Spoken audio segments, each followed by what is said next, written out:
Okay, thanks for joining us for today's webinar, Microsoft Dynamics GP Year-End Close. So I'm Dee Bowers, and I'll be your moderator. And before we begin the presentation, I just want to go over the webinar software. So you should see on the right side of your screen an orange arrow. If you click that arrow, you can toggle the webinar pane between the open and closed position. There's also a chat window, and you can feel free to enter your questions in throughout the presentation. And we're going to address those at the end of the webinar during our Q&A session as time allows. And then another thing just to double check is your audio settings. So if you've called in on your telephone, please make sure that you have the telephone option selected. If you're using your computer, please select the Use Mic and Speakers option. And then finally, I just want to let you guys know that we will be sending out a recorded version of this presentation along with the slide deck within 48 hours. So with that, I'm just going to go ahead and introduce our presenters. First, we have Erin Chen, our Senior Dynamics GP Consultant here at Armanino. She's also a Microsoft Dynamics GP Certified Master. And we also have Greg Horner. Greg is the manager of our Dynamics GP practice and is also a Microsoft Certified Professional in Microsoft Dynamics GP Financials. So with that, I'm going to go ahead and turn the presentation over to Erin. Good morning, everyone. Today we're going to talk about year-end close procedures for Great Plains with all of the modules listed there in the module closing, as well as any preparatory things that we would like you guys to do to make sure your year-end close is smooth and as efficient as possible. So without any further delays, here we go down the module list. So this slide is talking about the support dates for the two versions that are the most currently supported in Microsoft. So that would be the Dynamics GP 2010 and GP 2013 versions. If you have older versions, they may be not supported by Microsoft at this time. However, you can call us with any questions that you have about the year-end close. Since they have not released any updates or anything for those older versions, please feel free to call your manager or call the help desk for any questions you have there. One thing I also want to point out about the GP Dynamics 2010 version is that support for this particular version will go away on October 2015.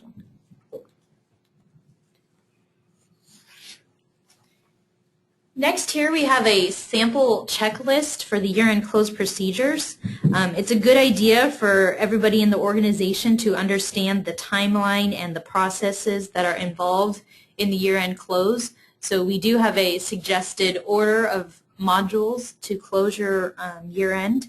And we want to make sure that everybody in your organization is available and ready and agreed upon as far as the dates are concerned for when these processes are going to be closed. We also would suggest that you maybe do a test year-end close to actually know how long it takes. If you're a new customer, especially, if you're an existing customer and you know roughly it takes about half a day or less or whatever, then just be prepared for that ahead of time. So the two main things I want to also point out on this checklist is that we will give you, or you should review the customer source links and blog posts that Microsoft puts out for each individual year-end close procedure for each module. And this year we do encourage you to install the year-end update because there are updates for the Payables module as well as the Payroll module.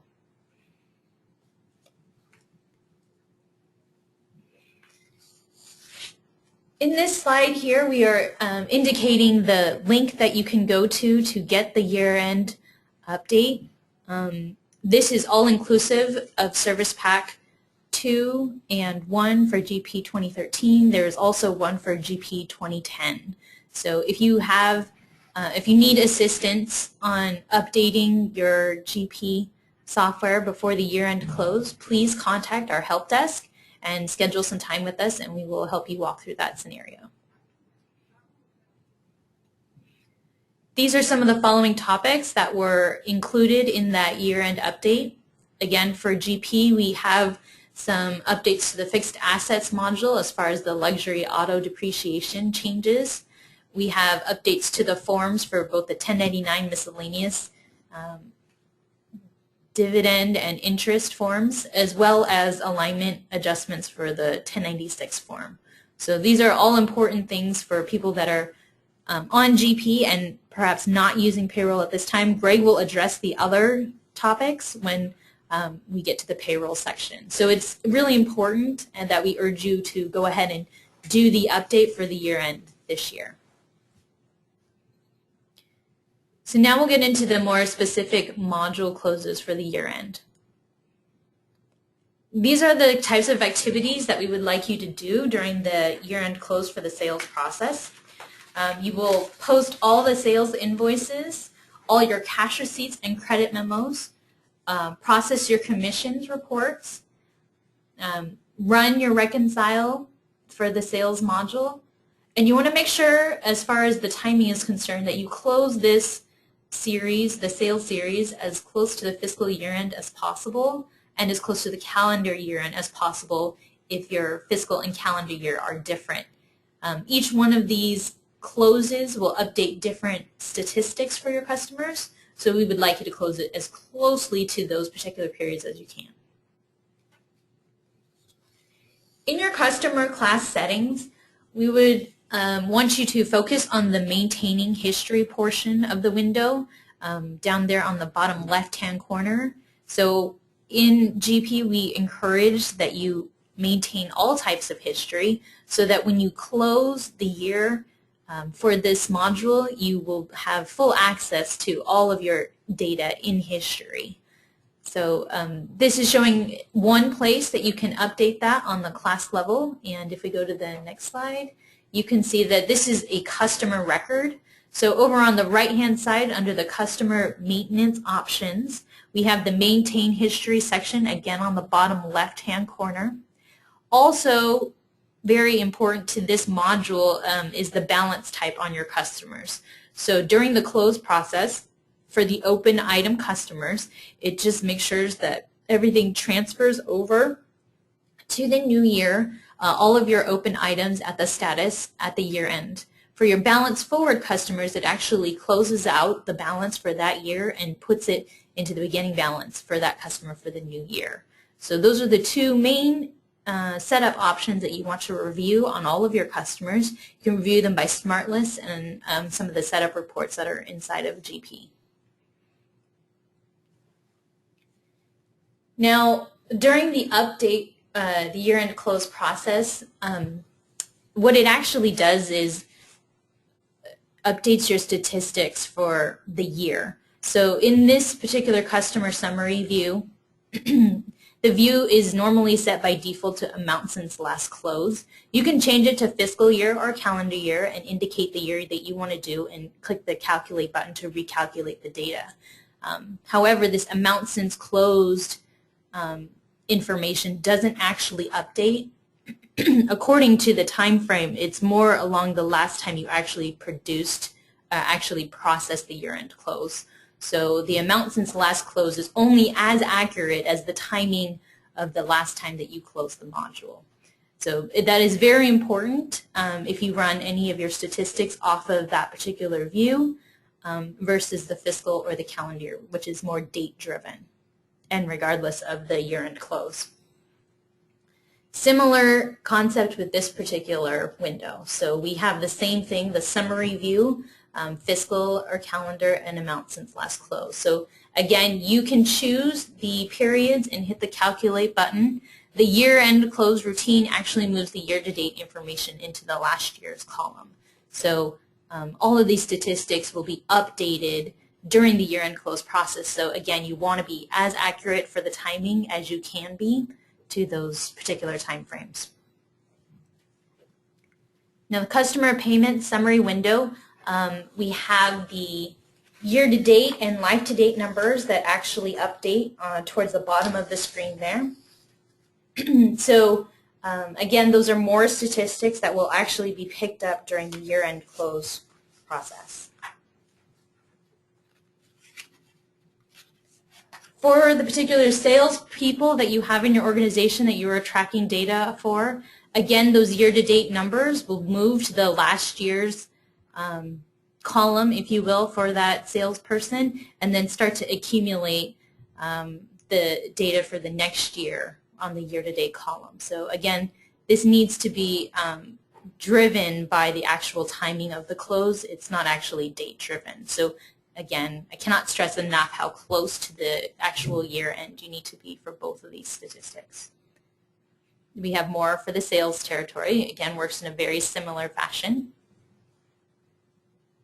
This is the actual receivables year-end closing window. Prior to getting to this window, we recommend that you run a few different reports for your statistical information that will change at this year-end close process. In the list of articles and blog posting that Microsoft refers to for the year-end close, they have a lot of suggested reports, and I do think that you should run some of them, as particularly your aging and a few others, before you do this year-end close process. In this window, you can actually close the year for both your fiscal and calendar year if your fiscal year is the same as the calendar year end. So you can run both, or you can run one or the other. You also have an option to print the report. If you print the report to paper, I hope you have a lot of paper, because it's about 6 pages per customer as far as detailed information on the statistics for that year. For my purposes, and most clients will actually save that to a file. So you have the print report option. You'll want to check that box, and then it'll ask you if you want to print it to the printer or if you'd like to put it to a file. Saving it as a PDF or a text file works just fine. So next we'll talk about inventory. For the inventory module, because it interacts with both purchasing and receivables, we suggest that you post all your sales invoices ahead of the close for inventory, as well as your purchase receipts. And you need to make any adjustments as necessary for the inventory transactions. So if you have a physical year-end count and then you need to make adjustments to match what's actually in your warehouses, please go ahead and make those inventory transactions before doing the year-end close. You want to run the inventory reconcile utility. You also want to check your item settings to make sure that your history is being maintained, and you want to run at a minimum these 3 reports. That is the stock status report, the purchase receipts report, and the turnover report prior to closing the year end. So again, this needs to be closed as close as possible to the year end, because much like the sales module, it will just continue to gather data based on when this routine was last run. So please try to run it as close to those particular procedures as you can. In the item class setting, very similar to the customer class settings, we do want to maintain all the transaction history. So actually all 4 checkboxes should be checked in the bottom left-hand corner. And this will roll down to your classes as well, any items assigned to these classes. You can see here on the item and maintenance window, we have the same option on the bottom lower right-hand corner. So if you want to actually review each individual item in the smart list or on a report, you can. So you want to make sure, again, that all those history items are marked. During the inventory close process, we do have an option to remove discontinued items. This actually means you can remove them from the item master only if they meet the following criteria. There's 0 quantity on hand. You cannot have any open purchase orders with those items. And you cannot have any open sales orders with those items as well. So it's important that if you still want to run these if you want to run sales reports with these discontinued items, do not delete them because it'll actually take them out of the item master. Also, the quantity on hand, it needs to be 0. You also have an option during the year-end closing window to remove sold receipts. So this process is typically run to reduce the length of the purchase receipts report, which I'll show you an example in the next screen. This date field in this window says 12/31/2013, but typically we do, because you're actually removing pieces of history from that report, we probably would keep about 2 years worth. So probably the more appropriate date would be 12/31/2010. So you can keep about 3 years of history on that report, but anything past that will be taken off. Here's an example of the purchase receipts report. Notice that it shows you actually all of the history for a particular item. It shows you the different layers, when the item was actually brought in, when it was sold, and the following value for those items. If you do choose to do the removing sold receipts, it actually takes anything with a $0 remaining value and it removes them during the year-end close process. So again, if you want to be able to report on these, do not remove the discontinued. It'll keep them in the inventory reports. And again, removing the sold receipts actually just removes the layers where the value is remaining as 0. You also have an option during the year-end close process to update the item standard cost. Only mark this box if you are using the standard cost method, LIFO, FIFO, periodic valuation methods. When you mark this box, the current cost in the item will replace with the standard cost. We do have some clients that actually manually update the standard cost. In that scenario, you can uncheck this particular box and just update the standard cost manually. So this is only if you would like for the year-end close process to go ahead and update your standard cost based on the current cost price. So all it will do, like this diagram shows, it will take your current cost and it will replace the standard cost for your item record. So any of the future transactions will be updated.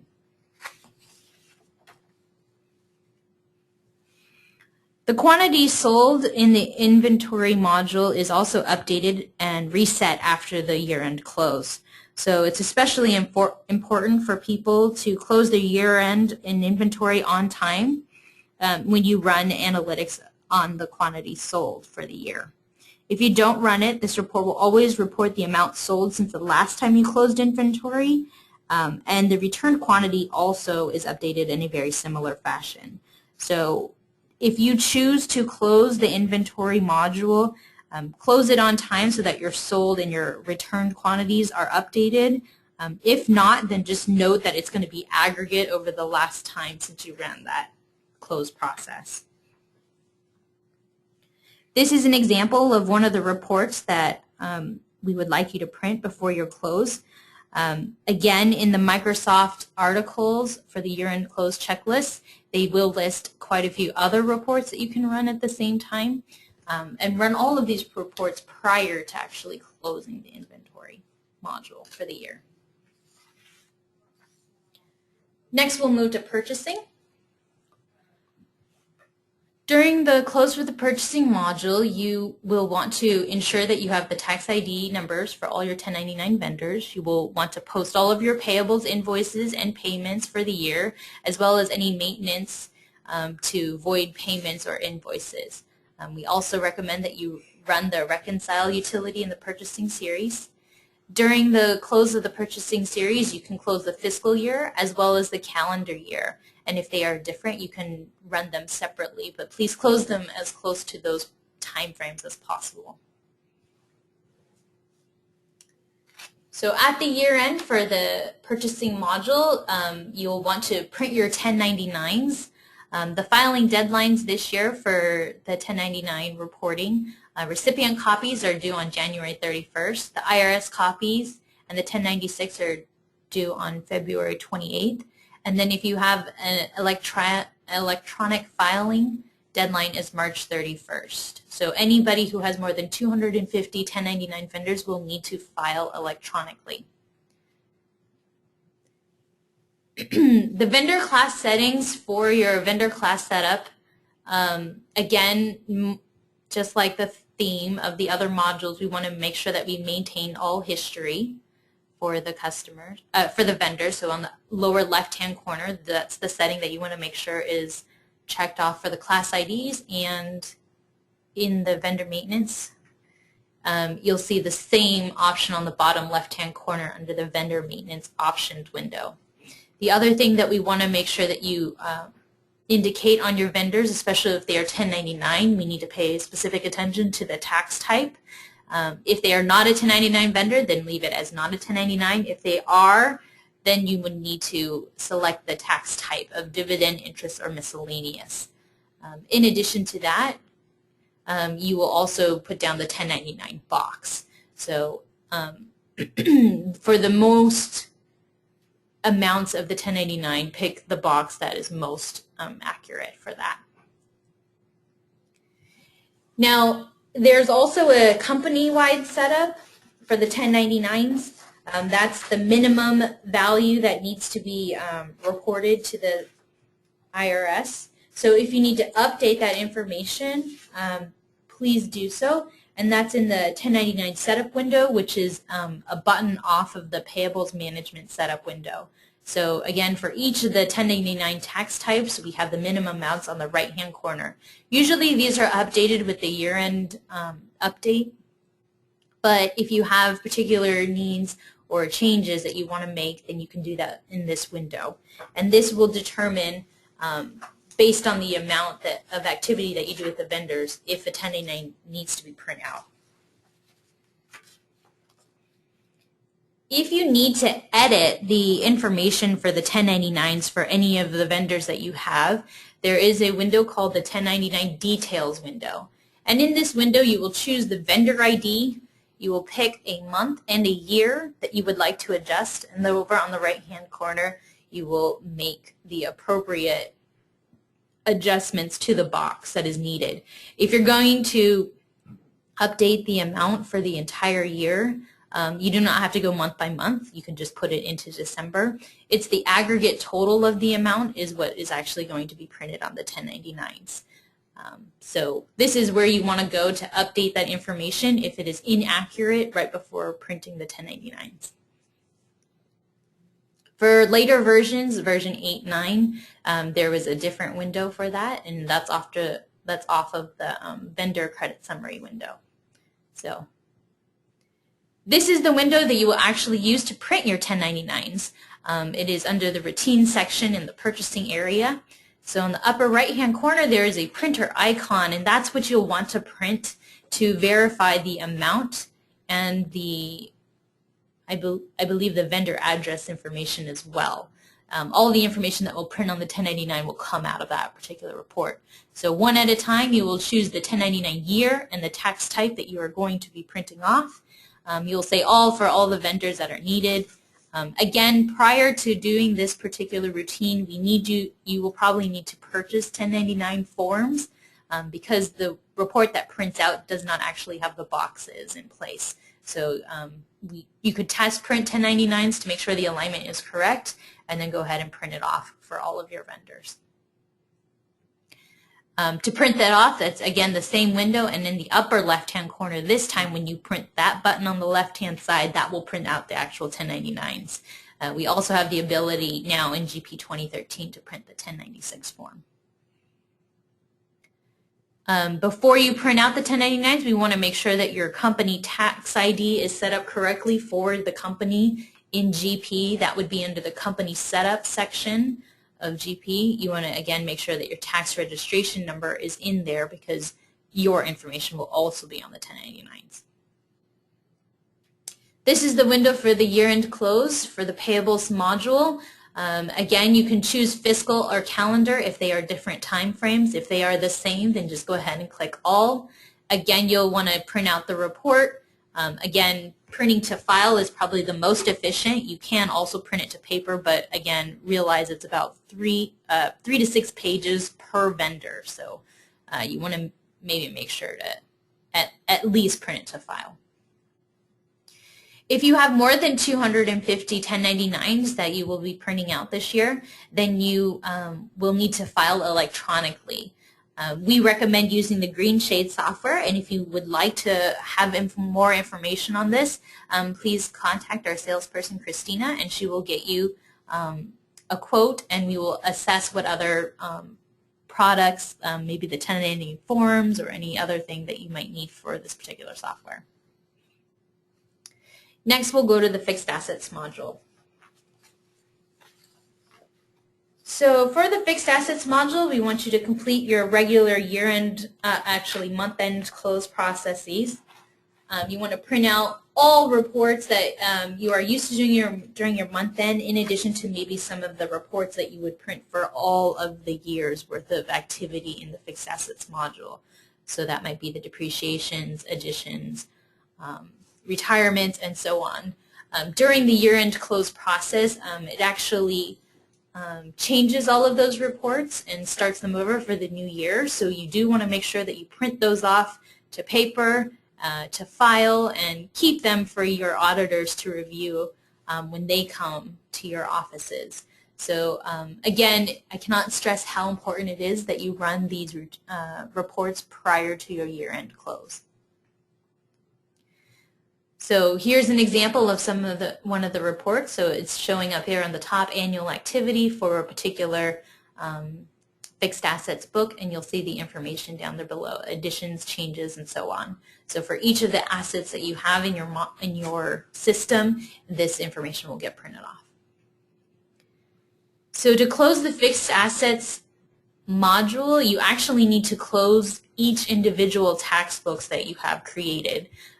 Most of the times clients have at a minimum their corporate book. They may have also additional tax books for AMT or federal taxes, maybe even state. So each one of these books need to be closed individually. What gets reset during the fixed assets year-end close is the beginning year cost gets updated, as well as the year-to-date depreciation. So both of those actually get reset and for the next year. Summarizing financial details, this is for the fixed assets module. So if you have multiple years, multiple historical years in your fixed assets module in GP, you do have the ability to kind of consolidate that information to make your inquiry window smaller, to make your reports maybe run faster. This is only if you have like several years in GP for your fixed assets module. So you would put a date span of when you wanted to close the periods. So what it actually does is it'll give you this warning message that summarizing the financial detail will prevent you from being able to drill down on your transactions for that time frame. So it gives you yet another warning. What it actually does is it closes off, it'll actually print a report which tells you which periods that it's closing off, and then in the next window, it'll actually show you all of these information. It will be like one line in your inquiry window for that time frame that you said that you wanted to consolidate. So you will no longer have this drill down capability for each individual transaction if you consolidate the activity for fiscal for a certain time frame in the fixed assets module. Every year you want to also make sure that the year-end close, during the year-end close, that you have your fiscal year set up for your current, for the new year in your fixed assets calendar. It actually will move it forward once you do the year-end close. So you want to make sure that that year is open and ready, and then you want to go ahead and close the year. And finally, we have the general ledger module. So this module everybody should be closing because what it actually does after you complete your year-end, your month-end process, you want to close your general ledger because it creates the beginning balance for your balance sheet, and it closes out your P&L accounts to the retained earnings accounts. So you can still post your journal entries 1 year prior to the most historical year in GP, so you can still have room and time to make adjustments for those years. But we do recommend that you close the general ledger so that your balance sheet can roll forward for financial statement reasons. Also, during the year-end close process for the general ledger, we want you to print your financial statements, create a new fiscal year. You need to check your retained earnings account to make sure that it is appropriately set for the year-end close process. You run your financial reconcile utility. You want to check for available disk space because this actually takes 2 times the amount of your GL open files. So we recommend that you have plenty of disk space available on your server and that you make sure that everybody's actually out of the system because this process will take some time. And we don't want anybody in there making transactions while it's running. You also want to verify the posting types because this is what determines whether the balance will be brought forward at the end of the year or the P&L account is closed to the retained earnings. You always want to make a backup prior to your year-end close, and then you will go ahead and run the year-end close to get the journal entry for the balance forward and the retained earnings adjustment. In the general ledger setup options, this is where your retained earnings account is actually identified, so you want to make sure that that is the correct number for the P&L to close out to during the year-end close process. We also want to make sure that you can have allow posting to history. And yeah, that's all that's necessary on this particular page. We also recommend enable posting numbers in the general ledger. That's in the company setup window and that checkbox right there, and display posting number per year or period. The reason this has become more important in the recent years is because it's actually going to assign posting numbers based on when the journal entry is actually posted. So journal entries inside of GP are system generated and they are assigned as they are getting used, but the posting numbers are actually assigned as transactions are posted. So here's an example of what that field looks like if you actually check that option. Notice in the journal entry inquiry window, we do now have a posting number field, and that will actually show the posting number for when that transaction was actually posted. Again, these can be reset during the year-end close process per year so that you have the numbers increment each time a year is started. Here is another view of the same information in a smart list form. So you can see here there's different series, but the number is assigned per the time of actually posting. Next, here's a way to check your chart of account setup before closing to your general ledger for the year. You want to make sure that the posting type is set up correctly for balance sheet or profit and loss based on your chart of accounts. Again, depending on this posting type, the year-end will accordingly either bring the balance forward for the balance sheet or will close out the year-end amount for the profit and loss to the retained earnings account. Unit accounts are treated like balance sheet accounts during the year-end close. Their balances will actually be brought forward, so they don't actually clear out if you go with the default options in GP 2013. Kind of new to the general ledger during the year-end close process is this window in GP 2013. We have the regular retained earnings account, which again you will verify that that's the correct account. The starting journal entry number. We have two new options here of remove unused segment numbers and maintain inactive accounts. By default, the inactive accounts, if they have zero value on your chart of accounts, they are actually removed during the year-end close process. So if you would like to maintain those inactive accounts regardless of the balances, then you should check that box. And then you can just close the year. So also during this process, in GP 2013, we now have like a taskbar that shows you during the year-end close. You only want to close the year once, and in the past we've had some clients that become impatient and either close it twice or they'll think that the year is already done and they will try to move forward with the system. So at the end of this process, you actually get a journal entry that comes out that shows you the amounts of the P&L that are closed out to the retained earnings. So let's see, do we have any questions in our, yes we do. So the question says 1099 details edit, is this process the same if we have binary stream and green shades? So the binary stream product actually has a slightly different process for the 1099s because they're entity-based.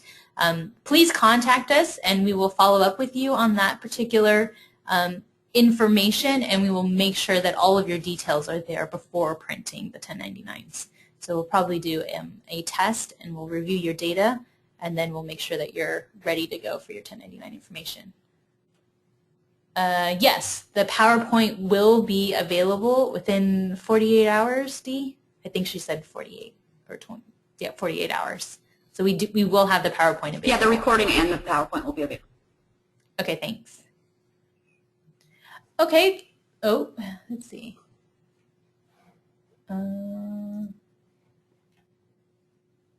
So the payroll update is what it's called this year for the year-end update. However, it also includes update to the 1099's payable information.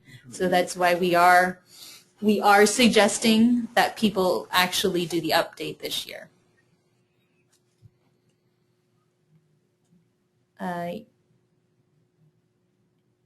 Yeah, I believe the PowerPoint and the slideshow and the recording will all be emailed to you guys as you have been registered for this webinar. So we will use the same way of communicating that information to you.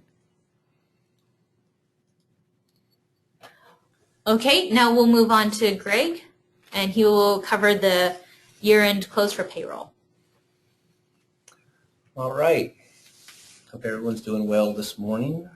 And we're going to walk through a little bit of the steps involved in doing year-end for payroll. And what you see in front of you are the basic summary steps that we'll be touching upon as we walk through the process. The first item you would want to do is install the year-end update, complete all your pay runs for the year, and then complete your normal monthly and quarterly procedures the way you do every quarter. Make a backup of your database, and then we'll create something called a year-end file with your payroll data. And then you'll make another backup. You'll verify the payroll information, the information that will show up on your W-2, and then you'll print them, print the W-2s, and install your next tax update when you start working in 2014. So you saw this slide earlier, and Aaron went over it. This is where you would get your tax update or year-end update. It says payroll year-end update on the slide, but as Aaron just pointed out, it does have 1099 information in it, and I'll go over that in just a minute. This year-end update was released November 19th, and it does include Service Pack 2 and 1. And you can do this now. You don't have to wait till year end. You do not have to wait till you finish your last payroll of the year. You can install this service pack now. Now, installing the service pack can be a simple process, or it can be more of a complex process. It depends on your particular setup. So, for example, if you have additional third-party softwares that go with GP, you will want to check with those providers and make sure that their version of that application is compatible with the year-end update. Most times, third-party products, there's a little bit of a lag between until after a little bit after the service packs are released by Microsoft, where products like Green Shades or Binary Stream, or just to name a couple, may be compatible with that year-end update. And whether you have customizations or other enhancements to your GP environment, those are the types of things that make the year-end update either simple or not so simple. So you'll want to reach out to us if you need support in installing that year-end update. All right, so here's the items that were highlighted earlier. A lot of changes in the 1099 piece, not so many changes around payroll this year. There's just a few fixes and a change to electronic filing piece, but no W-2 form changes at all in the year-end update. However, there is one thing that you'll want to be cognizant of is the Medicare limit on the year-end update. So if you have employees that make over $200,000, we highly recommend that you do the year-end update because it does affect W-2s in the information that is showing up in box 5 of the W-2. And every year and throughout the beginning of the year, you have these different rounds of tax updates.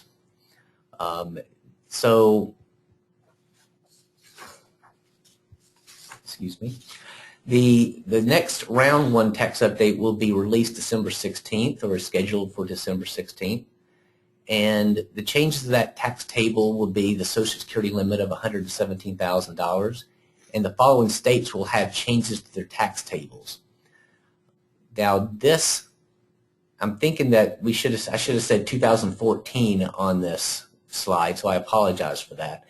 But you would not want to use that tax table until you run your first payroll in 2014. And then once you make that change to your tax code up the year-end update, there's 2 dates I just wanted to point out here. If you navigate to this window, there are 2 dates. There's the last tax update, which is the top date, and the last tax code update, which is the bottom date. The last tax code update would be if there's any changes made to the tables in GP. The types of things that would affect that is the year-end update or a service pack. The tax update, the top date, is just simply when's the last tax table. You know, the withholding rates, federal, state withholding, those types of updates. That's the top date. Okay. All right, the next step is creating the year-end file. So to navigate here, you go to Tools, Routines, and Payroll. And all you're really doing is you're creating a snapshot of your payroll records. And that snapshot is what's being used to print your W-2s. And so you create that snapshot and you run your W-2s off that snapshot. Now, you can reverse that snapshot. You can take it out of your equation. What you have to do is you go to this window here and remove the year-end information. So the point of that is, let's say you create a snapshot, you start looking at some of your W-2 information, you say, oh, wait a minute, I need to make a change, I need to go back into the payroll records and make some significant changes. This is how you remove that snapshot so that you can go back and work on your payroll records again. So once you create that year-end file, now you can go in and start running reports off that year-end file for validation purposes. And this is the window, this is one of the reports you go to do that.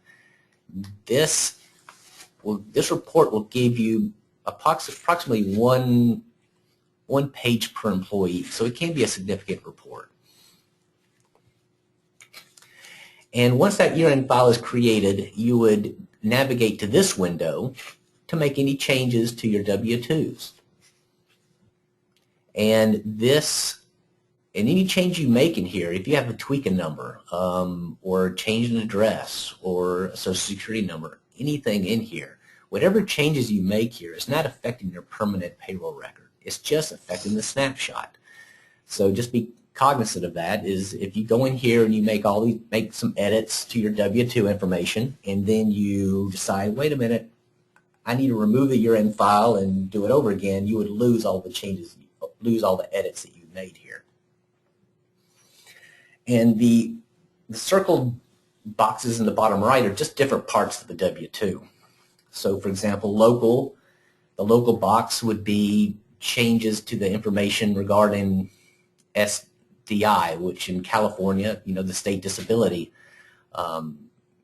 insurance deduction, that would be found in that local box. State withholdings in the state box. Information such as 401k information on the W-2, that would be found in the other box that's listed as other there. So this is the window where you would actually print the W-2s. And you can utilize this window for other purposes as well. And the top circle up there mentions pre-year end inactive employees. You can go to this window today and you can check that box and run a report off of it. And it would go through all your inactive employees and let you know if there's something kind of a little bit off with the data, with the records in there. It'll tell you if the Social Security number looks off or an address is too long that may not fit on a W-2 or things of that nature. You can run that today. However, you cannot run any other reports unless you do a year-end close. Now, in the bottom right, I mentioned a validation report. So you can go here and click that validation report radio button, and you can do the same thing, and it tells you if any Social Security numbers are off, addresses are too long for electronic filing, things of that nature. And the next radio button down below that is the W-2 forms alignment. So to make sure that the W-2s would actually print out on the form correctly, you can use that radio button to validate that. I apologize for the circle. Right below that third line down is the actual W-2 forms. That third radio button is where you would click and then hit print, and that would actually print the actual W-2s. And the last radio button is what you would use to print the W-3. Then finally, this is your basic fiscal calendar that you use throughout GP. Just wanted to point out there is a payroll item in there, so you would want to make sure that no one else would want to post changes to payroll after you do a year-end close, just for security's sake. And then the last item is to install in that tax table before you run your first 2014 payroll check.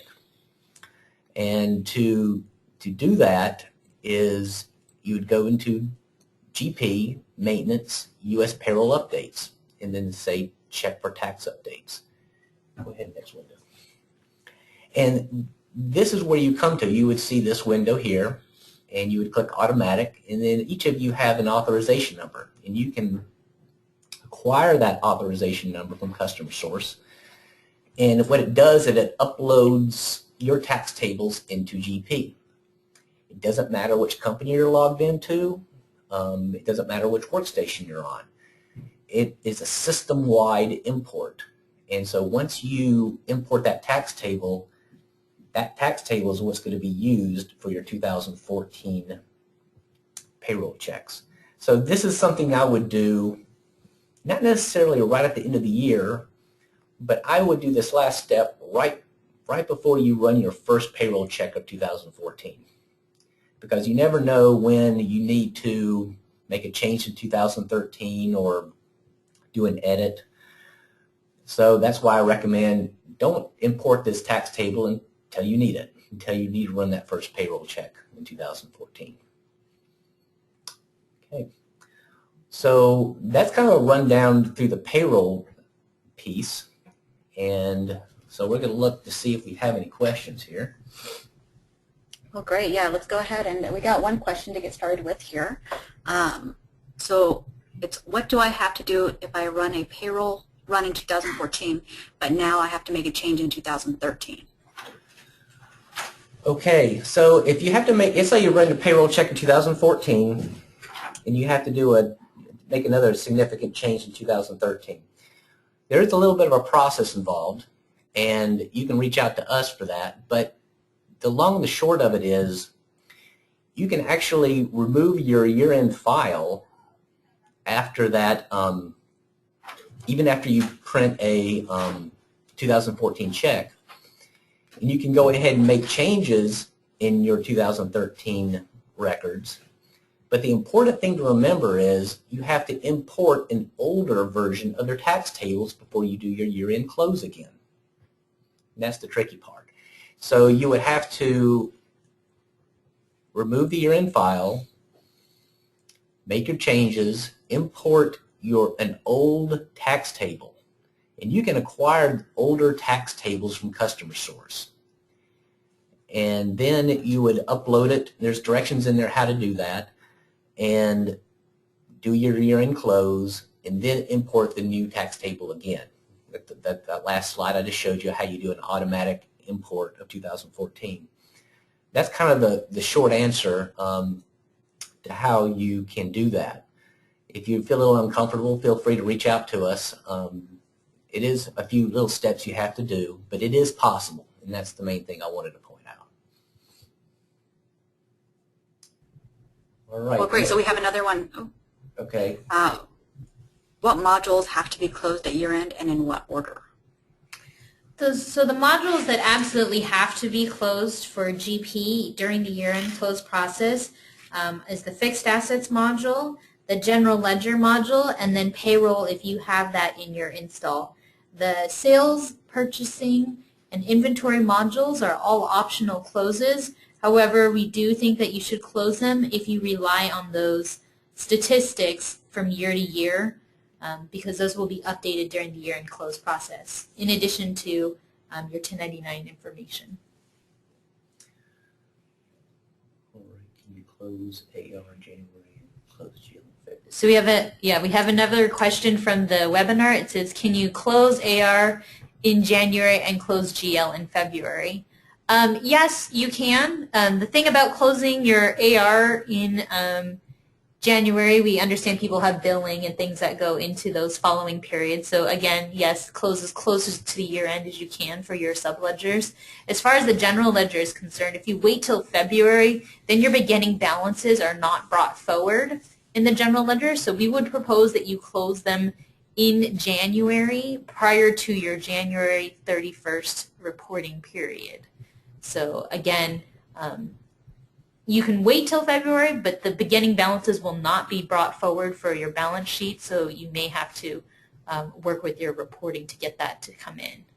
And also let me just add to that, if you do close in January and you say, well, I still have additional entries to make, you can still make additional entries into the previous year.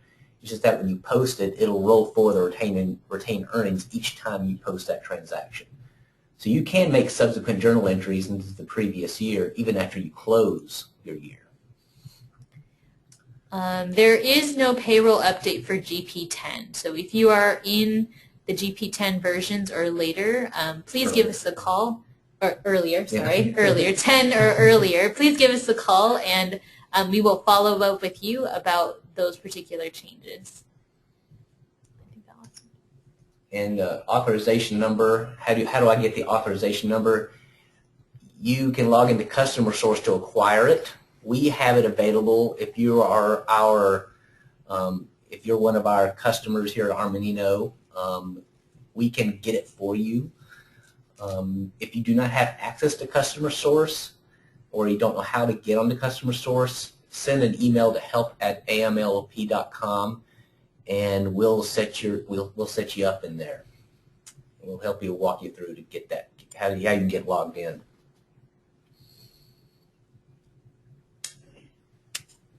Okay, right. So I do have one other question, and this I think is the last question, is what should we do if after closing the GL, the change in retained earning doesn't match the previous year's net income?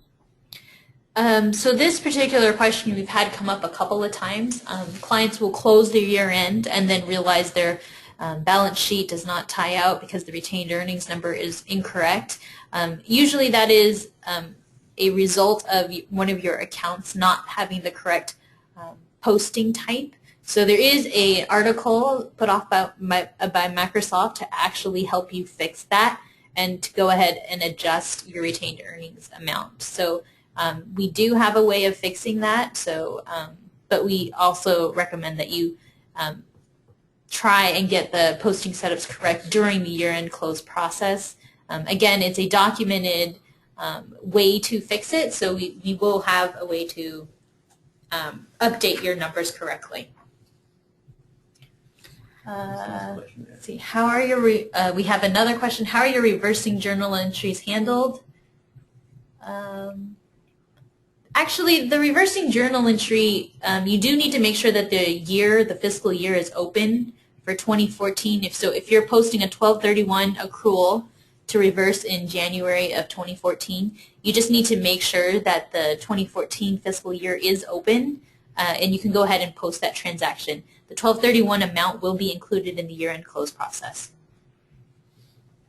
Yes, you can have 2 fiscal years open at the same time. It's just a matter of if they are historical or not. They will behave slightly differently. Okay, I think that's all for the questions right now.